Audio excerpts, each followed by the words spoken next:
welcome to the Covenant Ex-Covenant Calendar Club into the new Melchizedek study group, where Brandon Muchmore and myself, Jose Pasarel, are co-hosts this wonderful platform that bring forth edification into the body through studying and teachings. And I pray that all of you will be blessed today who are watching, and those who are already celebrating Shabbat Shalom over there in Australia and New Zealand. Shabbat Shalom to all of you. Well, today we're actually going to a new series. We just finished the Covenants of Promise series, and we also did some teachings on the Torah portions. And now we're going to start a new series about dovetailing.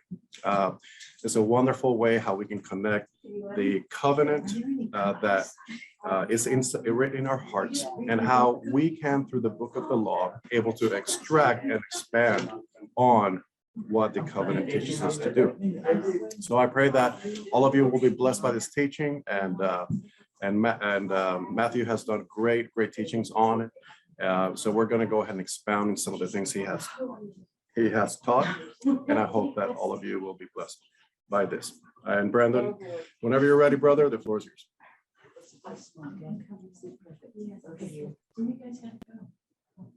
All right, thank you very much, brother. Appreciate it, Jose. I hope you're doing well over in Chattanooga, Tennessee. I'm jealous. So, all right. So, as Brother Jose said, we're starting a new series tonight. Going to do the, I guess I could have called it the introduction to dovetailing. Maybe we'll change that. I don't know. We'll go with part 1, introduction, whatever you want to call it. Okay. But we're just going to build the foundational blocks of what dovetailing is by definition, and then talk about what are some of the components of the covenant that we keep now under the Melchizedek, under Yahusha's new covenant that is written upon our hearts, that he talked about with his disciples in the upper room. And then we're going to zero in this week on the Shabbat. So shouldn't be too much bouncing around. I actually have some notes here for you, as you can see, so you'll be able to kind of peek behind the curtain, so to speak, and that way you can follow along. And so let's get started. And I pray that it's edifying. And if you have any questions or comments, please feel free afterwards to go ahead and raise your hand, and we can call upon you in the order that we see it. And if you're watching about the covenant and what's inside, meaning what's contained inside the covenant, right? What are the components? What is it made of? Where is it found? Where does it start? Where does it end? All that kind of stuff, right? So let's talk about dovetailing. Okay, so little carpentry for y'all, since I am an apprentice carpenter now. So the definition of dovetailing is a flaring tenon or a mortise into which it fits tightly, making an interlocking joint between two pieces. It says as of wood, but obviously between two pieces. So that's what our focus is going to be, and we'll further expound upon it. But to fit skillfully, to form a whole, right? So just like the so-called Old Testament skillfully fits with the so-called New Testament, and through these Torah portions, you can see how there's that thread, that common thread that's all throughout Scripture, right? That being the gospel, the Besorah. Okay. All right. So let's talk about dovetailing. So for the purpose of this study, our definition of dovetailing is a point that is used to tie the book of the covenant together, or knit it together with the book of the law. The two books of law and covenant interconnected. Just like the dove is split in its two wings, but not completely severed when it's offered as a sacrifice, which reference there is Leviticus 1:17. In the same way, the book of the covenant and the book of the law are split. They are two individual or two separate entities, or there is a dichotomy or a difference between the two, but they're not completely severed. This is what is called dovetailing, where the two are joined or knitted together. An example of dovetailing for the purposes of our study is a subject that is mentioned or referenced to within the book of the covenant, which the confounds of that, or the boundaries of that, starts in Genesis 1, ends in Exodus 4:11. If you don't know what, just real briefly, the four components that are a covenant is a proposal, an acceptance, blood ratification, and a covenant confirming meal. Therefore, we know that after Exodus 24:11, those words that Yahuah says to Moshe cannot be part of the covenant. They have to be part of something else called the book of the law. And we've covered this in our series we just finished up. So if this is new, and you're not familiar with this, I would encourage you to go and watch that. That way you can gain some better understanding and background and basis, and you can get all the scriptures and study it out for yourself and see that it is so. Okay, but then it's explained in greater detail. So it's first mentioned or even referenced to or hinted to, you could even say, but then within the covenant. But then it's later explained in greater detail within the book of the law, which is Exodus 24:12 through Deuteronomy 34 verse 12. Okay, this dovetailing series is going to be an all hands on deck series and study. It will take a cumulative effort from all of us to eventually find every trace of the book of the law that has been mentioned directly or referenced to or hinted at in the covenant. So when Matthew talks about what it means for us to live out this Melchizedek priesthood or this Melchizedek lifestyle, he usually uses 5 bullet points. So we're going to cover these 5 bullet points really briefly and their origins. So number 1, keeping the Sabbath or keeping the Shabbat, right? Number 2, obeying the commandments. Number 3, observing the feasts of Yahuah.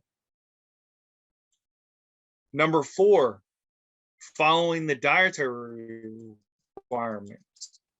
And number 5, possess the testimony of Yahusha.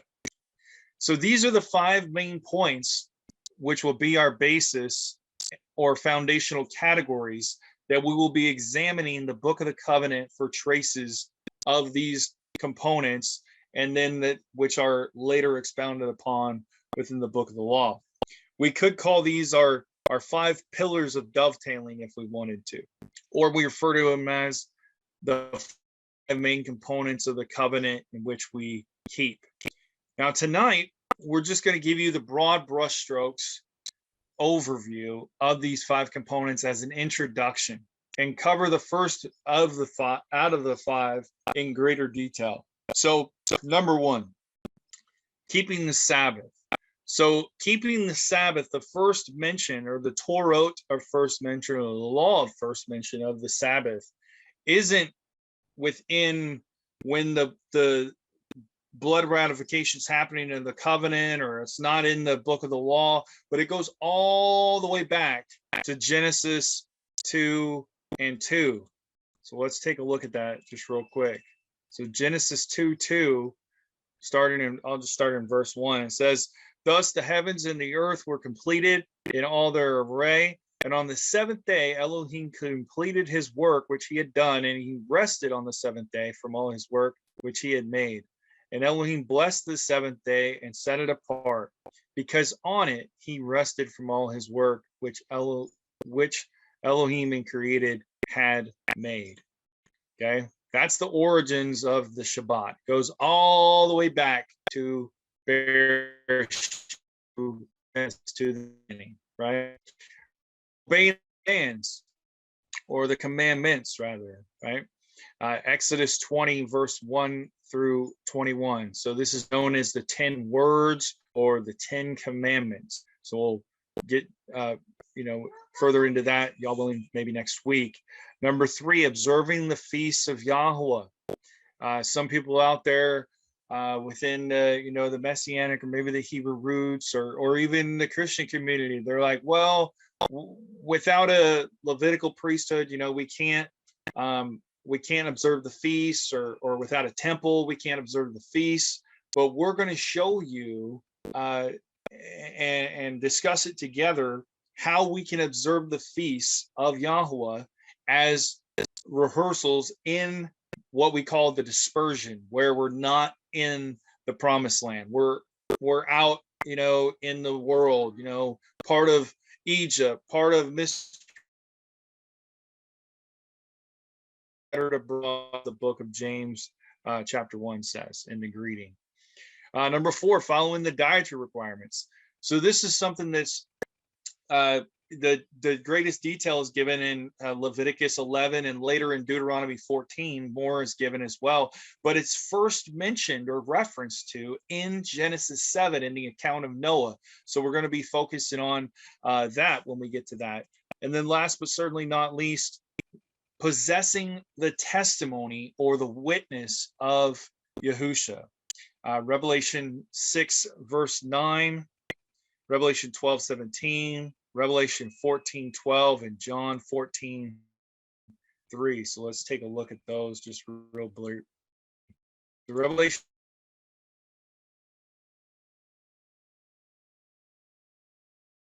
all the beings and Elohim, and for the witness which they held. But indeed they held their witness, right? 12, 17. And the dragon was enraged with the woman, and he went to fight with the remnant of her seed, those guarding the commands of Elohim and possessing the witness of Yahusha Messiah. So this is what we do. We guard the commands of Elohim, but we also possess the witness of Yahusha Messiah, the resurrected Messiah, right? 14:12. Here is the endurance of the set apart ones. Here are those guarding the commands of Elohim and the belief of Yahusha. Right? One was John 14. Oh, wait, I lost my notes. 14:3.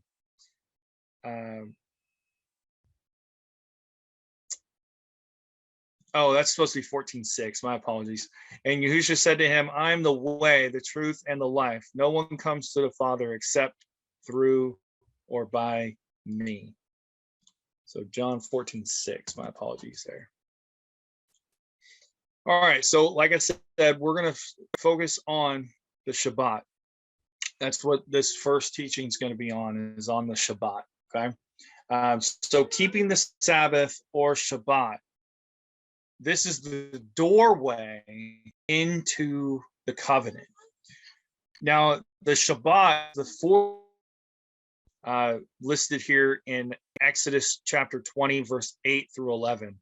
It says, remember the Sabbath day to set it apart.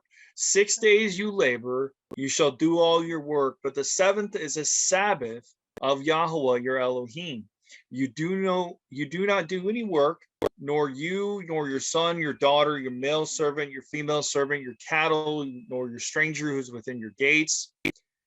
For in 6 days Yahuah made the heavens and the earth and the sea and all that is within them, and then rested on the seventh day. Therefore Yahuah blessed the Sabbath day and set it apart. Now, the number 4 is very significant. So it's the fourth commandment. So the number 4 in the Hebrew language is very significant because the fourth letter of the Hebrew alphabet is the Dalet. Now, this is a picture of the Dalet right here. So this is the ancient, what we call a pictographic. Then you have the early Paleo here, still a little bit Paleo-Phoenician. And then you start to see as the Babylonian captivity changes it, you lose all the meaning.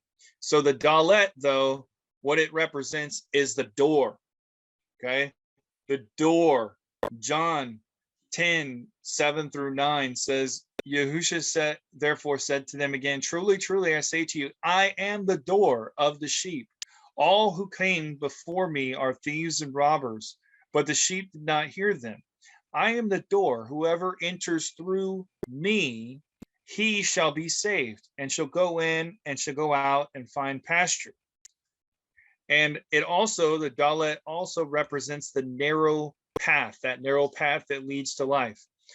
Matthew 7:13-14 says, enter in through the narrow gate, because the gate is wide and the way is broad that leads to destruction. And there are many who enter through it. Because the gate is narrow and the way is hard pressed, which leads to life, and there are few who find it, or it says afflicted there. And then lastly, Yahusha himself is the dalet. We referenced this already, but John chapter 14, verse 6 says to him, I am the way, the truth, and the life, and no one comes to the Father except through me. So just like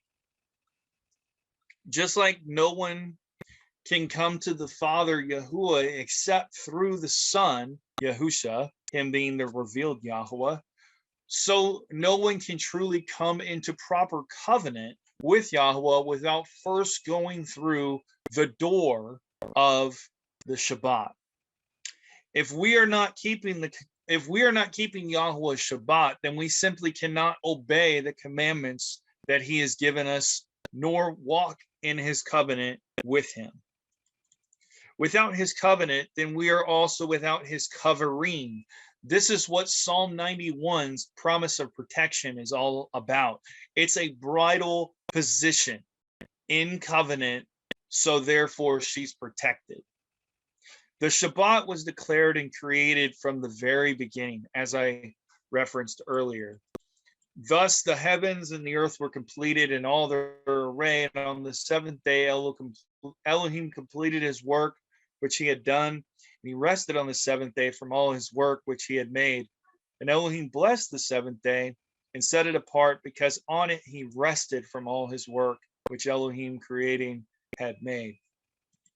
This account in Genesis 2 is referenced as the book of the covenant was recorded or written down by Moshe there at the Mount Sinai, and as it was being blood ratified in Exodus 20, verse 8-11, with an emphasis on verse 11.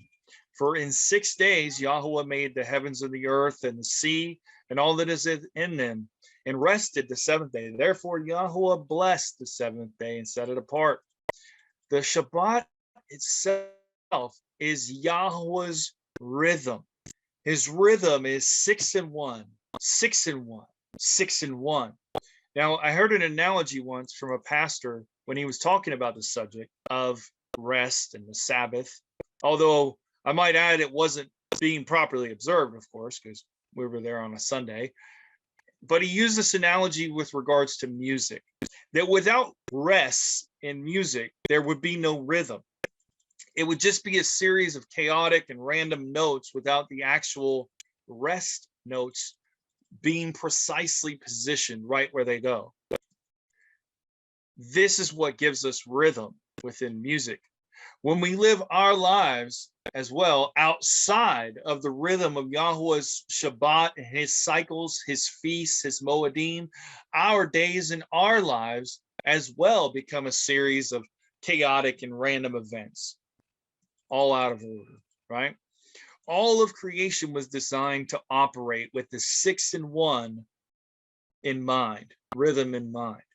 Therefore, this is why there's such a resistance to keeping and honoring the Sabbath day and keeping the Sabbath day, or honoring the Sabbath day and keeping it holy.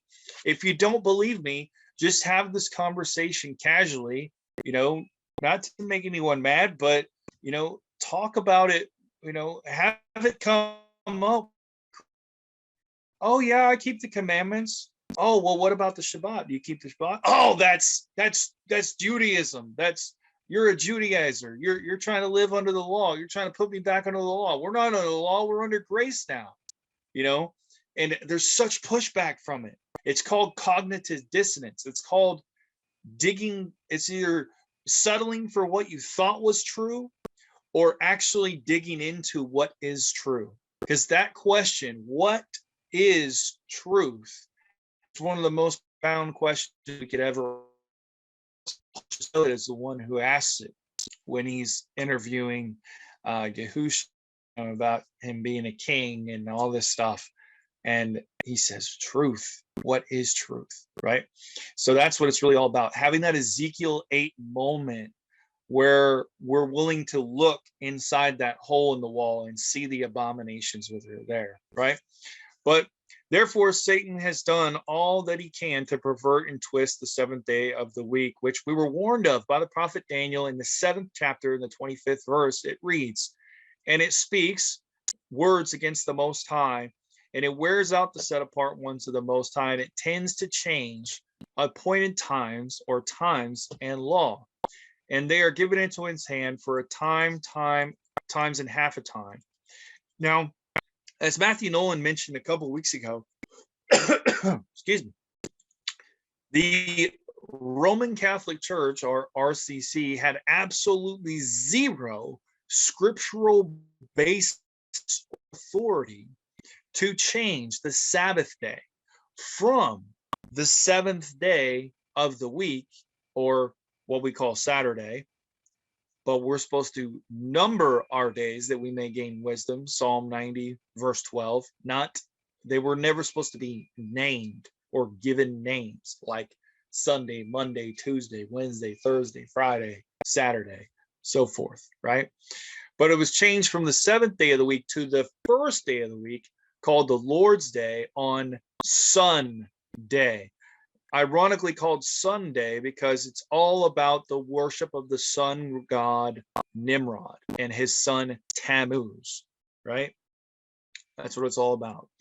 Now, according to the Catholic Record of London, September 1st, 1923, it says, Sunday is our mark of authority. The church is above the Bible, and this transference of Sabbath observance is proof of that fact. Basically, it's kind of like they told a lie long enough that it became the truth, right? Here's another Catholic quote from the Catholic Mirror, September 2nd, 1893. Hence, the conclusion is inevitable, is that of those who follow the Bible as their guide, the Israelites and Seventh-day Adventists have the exclusive weight of evidence on their side, whilst the biblical Protestant has not a word in self-defense for his substitution of Sunday for Saturday. All right, let's keep going. And this is an example here of exactly what the Roman Catholic Church did. And if you don't believe me, you could research it for yourself. Please do. So first thing they did is they took out the 2nd commandment, where it talks about not having idols, because we know, now I'm a former Catholic, so I can talk about this, okay? I'm allowed to ruffle feathers on this subject because I used to see all of the idolatry. But they removed the 2nd commandment entirely because they wanted to have idols, because they pray to Mary and all the saints and all that kind of stuff, right? So they changed that, removed that, and they said, so you see here, the 2nd commandment's removed. The 3rd commandment now becomes the 2nd. The 4th commandment switches from remembering the Sabbath day and keeping it holy, or Kodesh, set apart, remembering Lord's Day is the 3rd commandment now. The 5th commandment is now the 4th, honor your father and mother. 6th was changed from you shall not murder to thou shalt not kill, which is different. You shall not commit adultery is now number 6. You shall not steal is number 7 now. You shall not give false testimony against your neighbor is number 8. And then they took the 10th commandment on covetousness and coveting your neighbor's house, wife, all these things, and they split it into 2. So they made it, you shall not covet your neighbor's wife, you shall not covet your neighbor's goods or your neighbor's house. All right. And this is from the Catechism of the Catholic Church. So as you can see here, it says the 2 commandments changed by the Roman Catholic Church. They took away the 2nd commandment entirely. You shall not make idols. They also changed the Sabbath day into the Lord's Day, Sunday. And the 10th commandment was divided into 2. And it says here, this is the Prompta Bibliotheca, Volume 7 from Paris, 1762. The Pope is of so great authority and power that he is able to modify, declare, or interpret even divine laws. Now, Yahusha spoke of the Sabbath in a positive light and explained what we could and could not do on the Sabbath, a bunch of good things that we could do and how we could help our neighbor and how we could help a sheep that had fallen in a hole or whatever the animal was. He observed the Sabbath, meaning he gathered at an assembly, and he even preached and taught the Torah portions. He read from Isaiah 61 in Luke chapter 4 and said that today before you I say that this is fulfilled before you this day, right? And in the book on the disciples, including the always controversial Paul, kept the Shabbat a phenomenal 4 times. The Sabbath was created for man, not man for the Sabbath, according to Mark 2:27. And the Sabbath is not just for the so-called Jews. It is for everyone who wants to cross over, which is what being a Hebrew is all about. Crossing over from Babylon, from lawlessness, and coming into the covenants of promise which Abraham walked in and was accounted to him as righteousness. Now, if you are new to the Shabbat or the Sabbath and you would like more information as to how to observe it, you can watch our video on our YouTube channel, Yahuah's Servant, entitled The Seventh Day or Seventh Day of the Week. So, wrapping up here, number 1, keeping the Sabbath or the Shabbat is the doorway into the covenant. If we are not keeping Yahuah's Shabbat, then we simply cannot obey the commandments that he's given us, nor walk in his covenant with him. And without his covenant, then we are also without his covering. Remember, this is what Psalm 91 is all about. It's his protection. His covering is his covenant. Without one, you can't have the other. It's just how it works. And the Shabbat was declared and created from the very beginning. So in closing, I pray that this was edifying and uplifting. God bless you and keep you. May his face shine over to you, up his countenance towards you, and give you peace.